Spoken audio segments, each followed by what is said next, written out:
আজকে এতদিন পর যখন এই অঞ্চলে সভা হচ্ছে, যারা মনে করেছিলেন যে লাল ঝান্ডাকে শেষ করে দেওয়া যায়, যারা মনে করেছিলেন গুলি করে, ডান্ডা মেরে, জেলের মধ্যে ঢুকিয়ে, বাড়ি করে লাল ঝান্ডার সমর্থকদের, লাল ঝান্ডা যারা বিশ্বাস করেন, যারা বাপসায় বিশ্বাস করেন, যারা তৃণমূলের বিরুদ্ধে রাজনীতি করেন, তাদেরকে ঘরে ঢুকিয়ে দেওয়া যায়, তাদের সবার কাছে আজকের দিনটা প্রমাণ যে আমরা রক্তবীজের ঝাড়।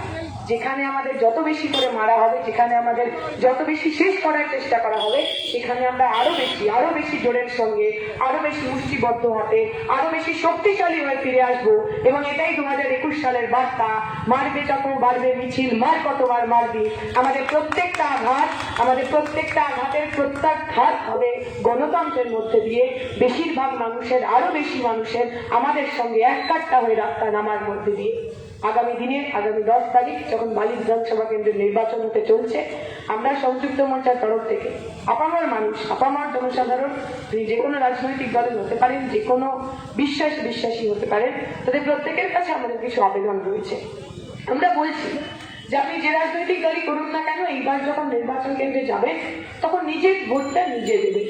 কারণ এই যে আমাদের ভোট দেওয়ার অধিকার, এই যে আমরা ভোট দিয়ে কে মুখ্যমন্ত্রী হবে, প্রধানমন্ত্রী হবে, এমএলএ হবে, এমপি হবে, এগুলো নির্বাচন করতে পারি, এগুলো তো একদিন হঠাৎ করে আসেনি।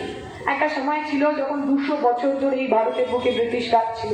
ব্রিটিশরা ঠিক করতো আমি আর আপনি কিরকম ভাবে থাকবো, কি খাবো, কোথায় ঢুকতে পারবো, কোথায় ঢুকতে পারবো না। আপনারা জানেন কলকাতার বিভিন্ন জায়গায় লেখা থাকতো dogs and Indians are not allowed, কুকুর এবং ভারতীয়রা ওই জায়গার ভিতরে প্রবেশ করতে পারবে না। এইরকম একটা ব্যবস্থার মধ্যে আমরা ছিলাম।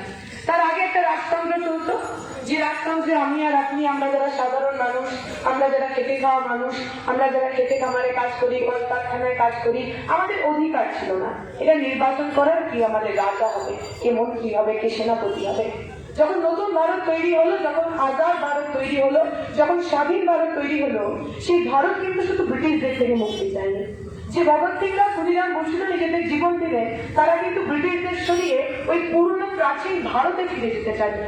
তারা একটা আধুনিক ভারত চেয়েছিলেন, একটা আধুনিক ভারত, যে আধুনিক ভারতটা গণতান্ত্রিক হবে, একটা আধুনিক ভারত যে ভারতটা ধর্ম নিরপেক্ষ হবে, একটা আধুনিক ভারত যেখানে আমি আর আপনি, আমরা যারা সাধারণ মানুষ, প্রজাতন্ত্র দিবস পালন করি, আমরা যারা এতদিন পর্যন্ত প্রজা ছিলাম, গোলাম ছিলাম, আমরা ঠিক করবো কে আমাদের রাজা হবে। রবি ঠাকুর লিখে গেছেন আমরা সবাই রাজা, আমাদেরই রাজার রাজত্বে, নইলে মোদের রাজার সঙ্গে মিলব কি সত্ত্বে, আমরা সবাই রাজা। এই যে সবাই রাজা হওয়ার ধারণা, এই যে সবাই রাজা হওয়ার স্বপ্ন, বাবা সাহেব আম্বেদকর যখন সংবিধান লিখেছেন, সেই সংবিধানে উনি বলেছেন যে ভারতবাসী, আপনি যদি ভারতের নাগরিক হন, আপনি সমান হবেন। আপনি বড়লোক হতে পারেন, গরিব হতে পারেন, রাজা হতে পারেন, উজির হতে পারেন, কিন্তু এই যে গণতান্ত্রিক ব্যবস্থা, এই যে পার্লামেন্টারি ডেমোক্রেসি, এই যে ইলেকটোরাল ডেমোক্রেসি, এই গণতন্ত্রে আপনার এবং আমার, একজন রাজার এবং একজন গরিব মানুষের, একজন কৃষক এবং একজন আম্বানি, প্রত্যেকের ভোটের যে মূল্য হবে, সেই ভোটের মূল্য হবে একটা। অনেক কষ্ট, অনেক যন্ত্রণা, অনেক আত্মত্যাগের পর এই অধিকারটা আমরা পেয়েছি। শত শহীদের রক্ত, তাদের রক্তের বিনিময়ে আমরা এই অধিকারটা পেয়েছি। আজকে যখন 10টা বছরে আমরা দেখি প্রতিনিয়ত আমাদের গণতন্ত্র লুট হয়ে যায়, পঞ্চায়েত নির্বাচন হয়, সেই পঞ্চায়েত নির্বাচনের 50% আসনে মানুষ মনোনয়ন পর্যন্ত দিতে পারে না। এটা তো হতে পারে না। আমি জানি পঞ্চায়েত নির্বাচনের সময় আমার মা নিজে প্রার্থী ছিলেন, সকালবেলা 6টার সময় একজন প্রার্থীকে তার বুথ থেকে মারতে বার করে দেওয়া হয়েছে মমতা ব্যানার্জির গণতন্ত্রে। যে মমতা ব্যানার্জি বলেছিলেন গণতন্ত্রের শাসন ফেরানোর জন্য মামাটি মানুষের সরকার তৈরি করতে হবে, তৃণমূলের সরকার তৈরি করতে হবে, মমতা ব্যানার্জির সরকার তৈরি করতে হবে। পশ্চিমবঙ্গে আসার পর গণতান্ত্রিক ব্যবস্থার যতটুকু বেশি ছিল সমস্ত তিনি ধ্বংস করেছেন, শেষ করে দিয়েছেন। তাই আজকে আমরা যখন 10 তারিখ নির্বাচন কেন্দ্রের মধ্যে যাব, আপনাদের কাছে আমার অনুরোধ রইল এই গণতন্ত্রটাকে ফিরিয়ে আনুন। হতে পারে আপনি আমার রাজনীতিতে বিশ্বাস করেন না, কংগ্রেস করেন, বিজেপি করেন, তৃণমূল করেন, এসিপিআই করেন, যা খুশি দল আপনি চান আপনি করতে পারেন। ভারতের সংবিধান আপনাকে সেই অধিকার দেয় এবং ভারতের সংবিধান আপনাকে নিজের ভোট নিজে দেওয়ার অধিকারও দেয়। আসুন না আমরা সবাই মিলে, আমরা যদি সবাই মিলে ওই যে দাদারা, যে গুন্ডারা, যে কোনো রাজনৈতিক দলের তিনি হন না কেন, কোমরে পিস্তল বুঝে, হাতা গুটিয়ে, কলা রুটিয়ে যারা আপনাকে আমাকে বাধ্য করার চেষ্টা করে যে অমুক জায়গায় ভোট দিন, নাহলে কিন্তু সমস্যা হয়ে যাবে, আসুন না আমরা সবাই মিলে তাদের রুখে দিই। আসুন না আমরা সাধারণ মানুষ, ভারতের নাগরিক যারা সংবিধানে বিশ্বাস করি, তার চোখে চোখ রেখে চ্যালেঞ্জ করি যে বাপু এই অধিকারটা তো তোমার নয়, এই পশ্চিমবঙ্গ, এই ভারত, এটা তো তোমার পৈতৃক সম্পত্তি নয়। আমি নিজের ভোট নিতে দেবো, তুমি আমায় আটকানোর কে? আমরা ছাত্র যুবরা, আমরা সংযুক্ত মোর্চার প্রত্যেকটা প্রার্থী আপনাকে প্রতিশ্রুতি দিচ্ছি, যদি বুথ কেন্দ্রের ভিতর, নির্বাচন কেন্দ্রের ভিতর আপনার গণতন্ত্রের অধিকার কেউ হরণ করতে চায়, কেউ ছিনিয়ে নিতে চায়, তাহলে আপনাদের লড়াইয়ে, আপনাদের বেঁচে থাকার লড়াইয়ে, গণতন্ত্র বাঁচানোর লড়াইয়ে আমরাই ছাত্র যুবরা সংযুক্ত মোর্চার প্রত্যেকটা মানুষ আপনার সঙ্গে থাকবো। আপনার গণতন্ত্র লুট হতে দেবো না। এই বাধা, এই প্রমিস, এই প্রতিশ্রুতি আমরা দিয়ে যেতে চাই। আমরা জানি এই নির্বাচনটা আমাদের জন্য কতটা গুরুত্বপূর্ণ। প্রতি 5 বছর অন্তর আমাদের কাছে এই সুযোগটা আসে। প্রতি 5 বছর অন্তর যারা এই চেয়ারে বসেন, সরকারে বসেন, তাদেরকে দেখিয়ে দেওয়ার একটা সুযোগ আসে যে 5টা বছর নির্বাচনের আগে আপনি যে বড় বড় কথাগুলো বলেছিলেন, যে প্রতিশ্রুতির বন্যা বইয়েছিলেন, সেই প্রতিশ্রুতিটা আপনি কতটা রাখতে পারবেন। যদি আপনি প্রতিশ্রুতি মতো কাজ করতে পারেন, ভালো কথা। আরো 5টা বছর আপনাকে সুযোগ দেবো, আসুন আমাদের সঙ্গে কাজ করুন, পরিষেবা দিন, আমাদের জন্য কাজ করুন। কিন্তু যদি আপনি প্রতিশ্রুতি না রাখতে পারেন, তাহলে আমাদের কাছে একটা সুযোগ থাকে বদলান, আমার আপনার ভালোর জন্য, পরিবর্তন।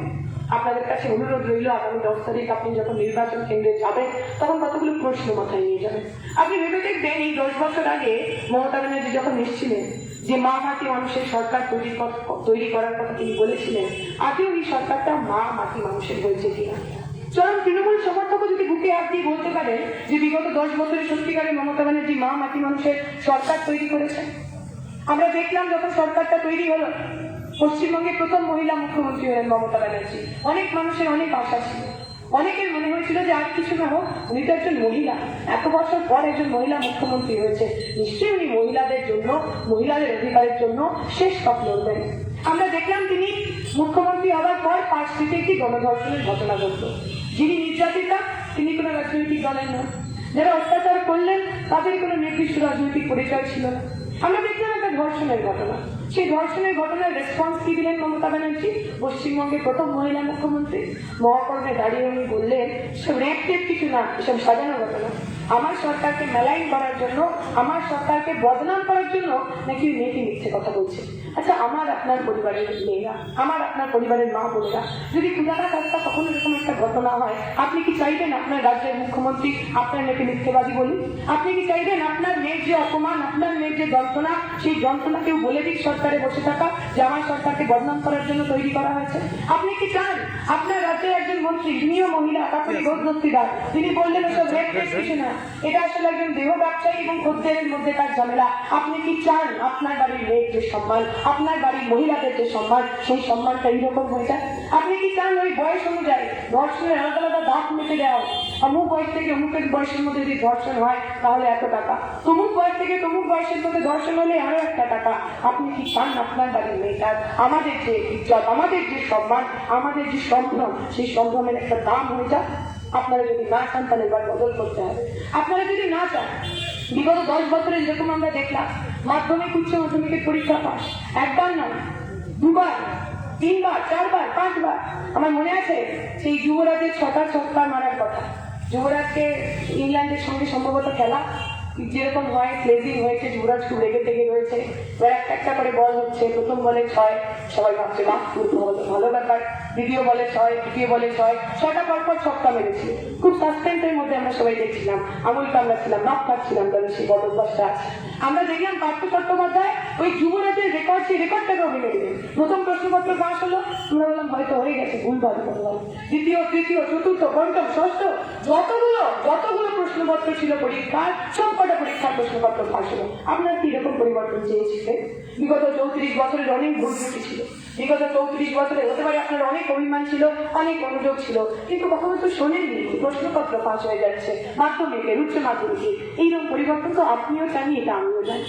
আপনি চাননি এরকম একটা পরিবর্তন যেখানে এসএসসি টেট পরীক্ষায় পাশ করার পর তৃণমূলের দাদার পকেট না বললে আপনার চাকরি হয় না।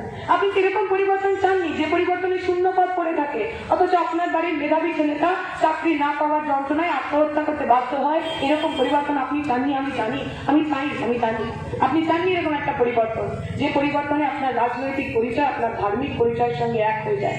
বিগত 34 বছর ধরে পশ্চিমবঙ্গে বামপন্থীরা রাজত্ব করেছেন, তার আগে কংগ্রেসের সরকার ছিল। বিগত 44 বছর ধরে এই সংযুক্ত মোর্চায় কিন্তু আপনাকে সে কখনো বলেনি বাপু আপনি তো হিন্দু, আসুন না আমাকে ভোট করুন। আপনার জন্য আমি একটা দারুণ মন্দির তৈরি করব। আজ পর্যন্ত এই সংযুক্ত মোর্চার কোনো দল তো আপনার কাছে এসে বলেনি যে বাবু আপনি তো মুসলমান, আসুন আমাদের ভোট করুন, আপনার জন্য আমি একটা দারুণ মসজিদ তৈরি করবো, কেউ কখনো বলেনি। কারণ পশ্চিমবঙ্গের সংযুক্ত মোর্চার যে দলগুলো, সেই দলগুলোতে কখনো আপনার ধর্ম নিয়ে রাজনীতি করতে আসে। আমরা মানুষের কাছে গেছি, আমরা বলেছি আপনি হিন্দু হন, আপনি মুসলমান হন, আপনি তো কৃষক মানুষ, আপনার তো ঘামের দাম লাগবে, ফসলের দাম লাগবে, আসুন না আমাদের সঙ্গে, আপনার ঘামের দামের জন্য আমরা লড়বো। আমরা মজদুরের কাছে গিয়ে বলেছি যে আপনি তো শ্রমিক মানুষ, সকাল থেকে রাত নিজের ঘাম, মাথার ঘাম পায়ে ফেলে আপনি পরিশ্রম করেন, আপনি আসুন আমার সঙ্গে, আপনার অধিকারের জন্য আমি লড়বো। আপনি হিন্দু হন, আপনি মুসলমান হন, আমাদের কিচ্ছু যায় আসে না। আমরা পশ্চিমবঙ্গের বুকে যখন ছাত্র রাজনীতি করেছি, আমরা কোনোদিনও সুদীপ্ত গুপ্ত আর সৈফুদ্দিন মোল্লাকে আলাদা আলাদা দেখি। কারণ সৈফুদ্দিন এবং সুদীপ্ত দুজনকে যদি ফিসটা কম হয়, পড়াশোনাটা ভালো হয়। সৈফুদ্দিন এবং সুদীপ্ত দুজনকে যদি কোচিং এর ফিটা মুকুব হয়ে যায়, পড়াশোনাটা ভালো হয়। সৈফুদ্দিন সুদীপ্ত দুজনেই চাইতো তারা পড়াশোনা করে মাথা উঁচু করে বাঁচবে, আর একই সঙ্গে তারা বলতো আমাদের চাই মৃত অগ্রগতি, একাকি চলতে চাই না এরোপ্লেনে। তারা ব্যক্তি হতে চায়নি, কেউ ব্যক্তি হিসাবে সাকসেসফুল ব্যক্তি হিসাবে বড় মানুষ হতে চাননি। চেয়েছিল এই সমাজটা আমরা সবাই কালেক্টিভ প্রোগ্রেস, আমরা সবাই একটা একসাথে আমরা এগিয়ে যাবো। সেই এগিয়ে যাওয়ার স্বপ্ন নিয়ে আমরা রাজনীতিতে এসেছি। আমরা আপনি হিন্দু বলে আপনার কাছে আসেনি, মুসলমান বলে আপনার কাছে আসেনি। বিগত 34 বছর ধরে যখন দুর্গাপূজা হয়েছে, কখনো কোনো মুখ্যমন্ত্রীকে, কোনো পশ্চিমবঙ্গ সরকারকে লাভকে অনুদান দিতে হয়। কারণ আমরা বিশ্বাস করি এটা আমাদের কাজ না, সরকারের কাজ না মন্দির মসজিদ করা, সরকারের কাজ না পুজো আর্চা করা, তার জন্য আমরা রয়েছি। যারা যারা যে ধর্মে বিশ্বাস করে, সেই ধর্মাবলম্বীরা বিগত বছরগুলো ধরে নিজেদের মতো করে ধর্মকর্ম করেছেন। কোনো সরকারের দরকার হয়নি, রাজনৈতিক দলের দরকার হয়নি।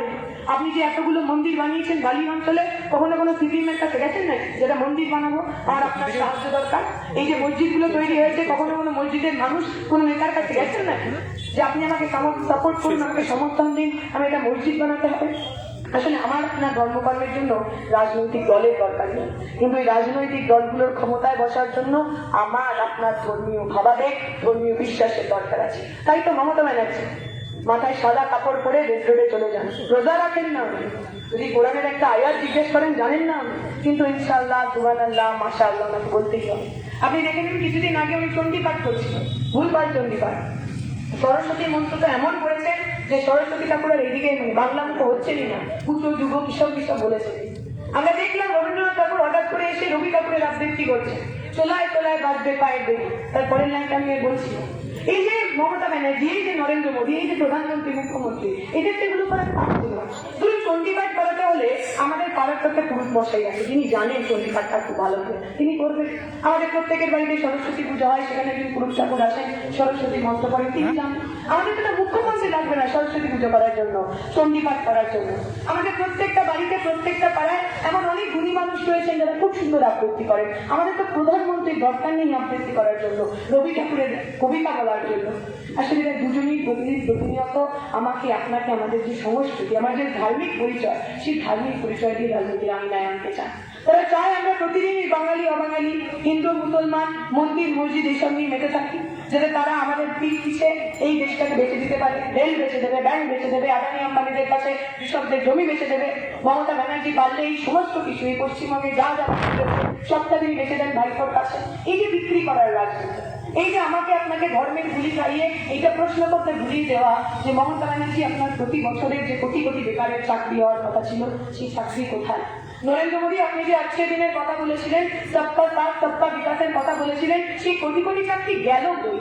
স্কিল ইন্ডিয়া মিশন একটা তৈরি করেছিল কেন্দ্রের সরকার। স্কিল ইন্ডিয়া মিশনের রিপোর্ট বলছে, সরকারি রিপোর্ট বলছে, যারা এই মিশনে অংশগ্রহণ করলো তার 50% মানুষ এখনো বেকার, মানে রোজগার পাননি। কিসের স্কিল ইন্ডিয়া মিশন? কিসের এগিয়ে যাওয়া হয়? আমরা দেখলাম প্রতি বছর যখন শিক্ষার ব্যয় বরাদ্দ হয়, প্রতি বছর আমাদের ব্যয় বরাদ্দ কমিয়ে যায়। আর নরেন্দ্র মোদী উপরে भाषण मारें, हमने इंडिया को नंबर 1 बनाएगा। अरे भाई कैसे बनाएंगे? इंडिया के जो लोग हैं, भारत के जो छात्र है, जो नौजवान है, वो अगर पढ़ाई लिखाई नहीं करेगा, वो अगर रिसर्च नहीं करेगा, अगर उसको स्कॉलरशिप नहीं मिलेगा, फेलोशिप नहीं मिलेगा, तो आगे बढ़ेंगे कैसे?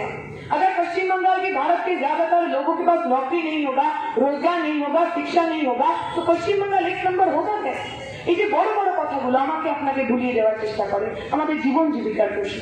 আজকে 2021 সালে যখন নির্বাচন হচ্ছে, দেখুন নির্বাচনের পরিসরটা কিরকম বদলে গেছে। 2011-তে যখন নির্বাচন হচ্ছে তখন সেই নির্বাচনের ডিসকোর্স শিল্প বানার কৃষি, শিল্প হবে না কৃষি হবে, যদি শিল্প হয় তার শিল্পনীতি কি, যদি জমি অধিগ্রহণ করতে হয় সেই জমি অধিগ্রহণ নীতি কি। আমার মনে আছে 2011-তে একটা ভীষণ একাডেমিক, একটা ভীষণ রাজনৈতিক বিতর্ক হচ্ছিল, ডিবেট হচ্ছিল। আজকে 2021 সালে আপনি যখন নির্বাচন করতে যাচ্ছেন, আপনার বিষয়বস্তু কি, আপনার এজেন্ডা কি দেখছেন? কার পা ভেঙে গেছে, কার বউ চলে গেছে, কার বর চলে গেছে, কে এ দল থেকে ও দলে চলে গেছে, কে টাকা খেয়েছে, একটাও কিছু আপনি কনস্ট্রাকটিভ, একটাও কিছু গঠনমূলক আপনি দেখতে পাবেন না। প্রতিদিন টিভি খুললেই আজকে অমুক নেতা কাটছে, কালকে তমুক নেতা কাটছে, মানে স্টার জলসা যেভাবে এরা খুব ভয় ভয় রয়েছে, যেভাবে টিভি চ্যানেলগুলো রঙ্গমঞ্চের পর্দা হয়ে যাচ্ছে, যেভাবে টিভি চ্যানেলগুলোতে নিউজ চ্যানেলগুলোতে মেলোড্রামা হচ্ছে, জি বাংলা স্টার জলসা ভাবছে আমাদের এই সিরিয়াল বোধহয় আর কেউ দেখবে না। এই সংস্কৃতিটা আপনি চান? এটা তো পশ্চিমবঙ্গের রাজনৈতিক সংস্কৃতি নয়। আমাকে আপনাকে প্রতিদিন প্রতিনিয়ত আমাদের জীবন জীবিকার প্রশ্ন, কর্মসংস্থানের প্রশ্ন, রোজগারের প্রশ্ন থেকে যারা ঘুরিয়ে দিতে চাইছেন তাদের বিরুদ্ধে কি আমরা একটা হবো না? ওই 11 তারিখ যে মঞ্জুল আলী মির্জা শহীদ হলো, কি দরকার ছিল বলুন তো মঞ্জুল আলী মির্জার ওই 11 তারিখ নবান্নে যাওয়া? 31 বছরের যুবক, পড়াশোনা করেছে, উচ্চশিক্ষিত, কিন্তু চাকরি পায়নি 10টা বছর যন্ত্রণার পর চাকরি না পেয়ে সে টোটো চালানো শুরু করেছে। কারণ মঞ্জুর বিশ্বাস করতে সে ভিক্ষা করবে না, হাত পেটে টাকা নেবে না, চুরি করবে না, ডাক্তি করবে না, মাথা উঁচু করে নিজের পরিশ্রমে টোটো চালাতে শেখে। এই টোটো চালাতে চালাতে সে স্বপ্ন দেখতো যে একদিন আমার যে ছোট্ট মেয়েটা, সেই ছোট্ট মেয়েটা ডাক্তার হবে। সে স্বপ্ন দেখতো আর এই পশ্চিমবঙ্গের কোনো বেকার যুবককে আমার মতো উচ্চশিক্ষিত হওয়ার পরেও টোটো চালাতে হবে, তাই সে নবান্নে এসেছিল। সবার জন্য শিক্ষা, সবার জন্য কাজেই তো স্বপ্নটা। আমরা দেখেছি মমতা ব্যানার্জি সরকার কিভাবে তাকে পিটিয়ে খুন করলে, কিভাবে তাকে পিটিয়ে শহীদ করলে। আমি আর আপনি যদি চাই আমার পরিবারের ছেলেটা, আমার পরিবারের মেয়েটা মাথা উঁচু করে বাঁচুক, তাহলে তো মঞ্জুল আলী মির্জাকে মনে করতে হবে।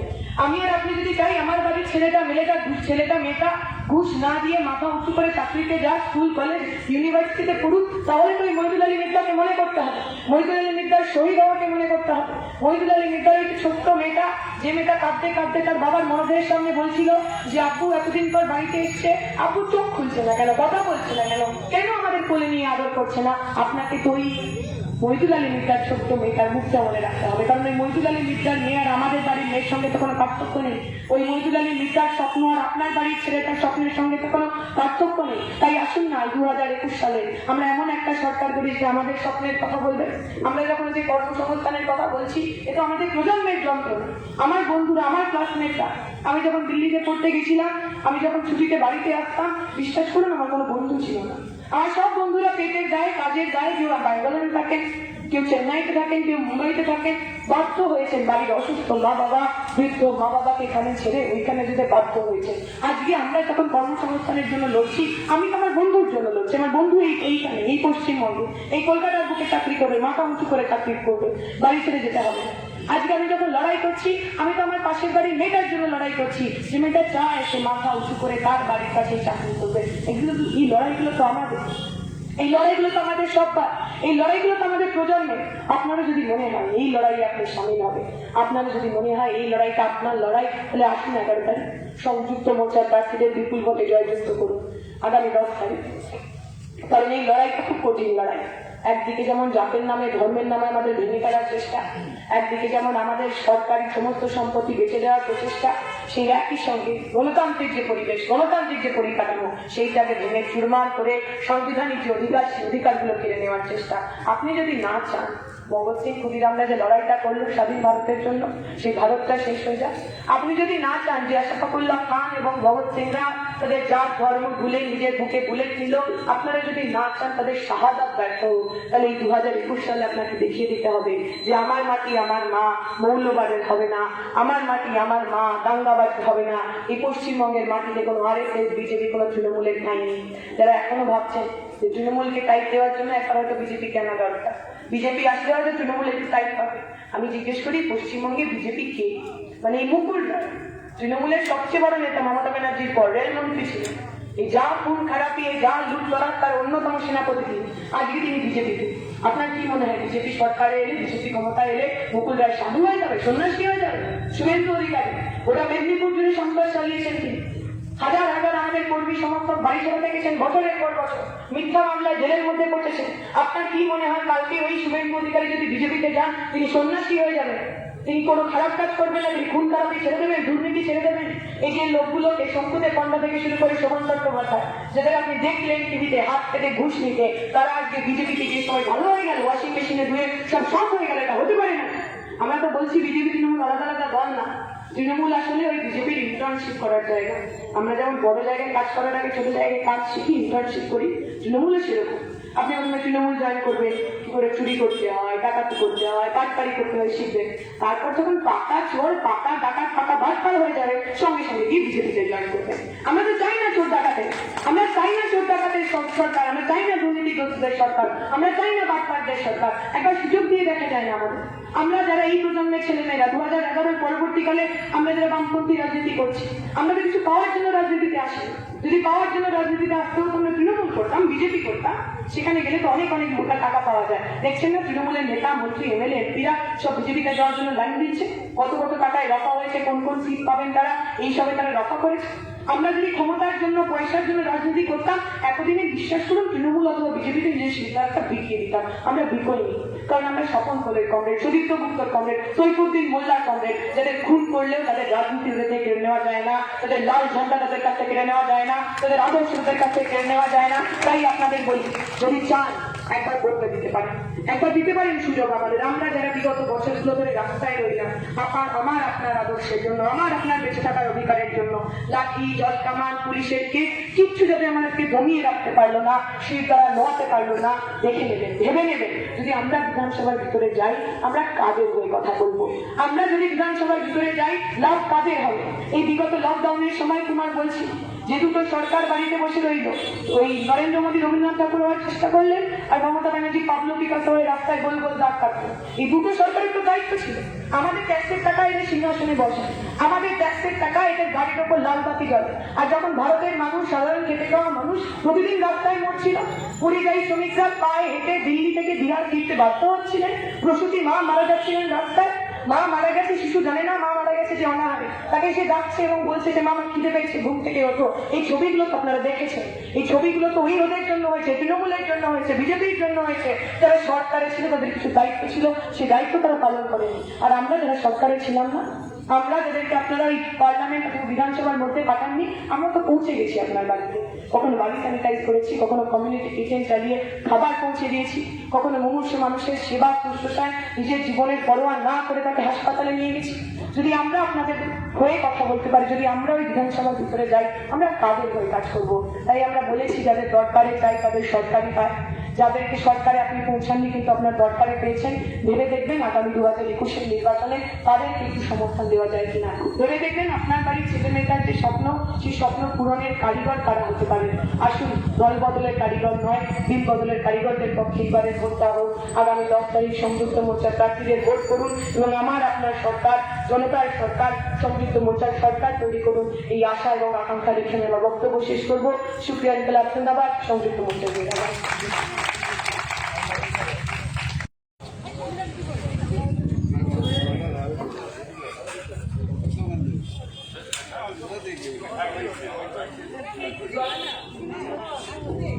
तो बोल साथी हल्ला बोल।